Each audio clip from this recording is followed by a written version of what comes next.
تم نے لوگوں کا حق مارا تاکہ تمہاری نسلیں عیش کریں۔ دیکھو تمہاری وہی نسلیں تمہارے اوپر مٹی ڈال کر وراثت بانٹنے چلی جائیں گی، اور تم یہاں اکیلے اندھیرے میں حساب دے رہے ہو۔ وہ پاور، وہ غلبہ کہاں ہے جس پر تم اکڑتے تھے؟ سنو، عرش والا غافل نہیں ہے۔ تم نے جس غریب کی بد دعا کو مذاق سمجھا تھا، آج وہ بد دعا تمہاری قبر کی آگ بن چکی ہے۔ اللہ فرماتا ہے، اور تمہارا رب بندوں پر ظلم کرنے والا نہیں ہے۔ اللہ ظالم نہیں ہے، اللہ تو عادل ہے۔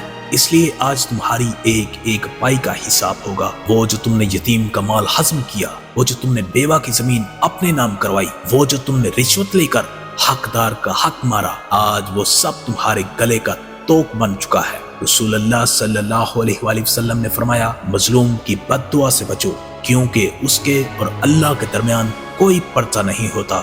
تم نے لوگوں کے دل توڑ کر اپنی دنیا سجائی، آج اللہ نے تمہاری آخرت اجاڑ دی۔ عنقریب تمہارا حال مٹی ہے، وہی مٹی جس کا پیٹ کبھی نہیں بھرتا۔ آج تم مٹی کے اوپر ہو، کل تم مٹی کے نیچے ہوگے۔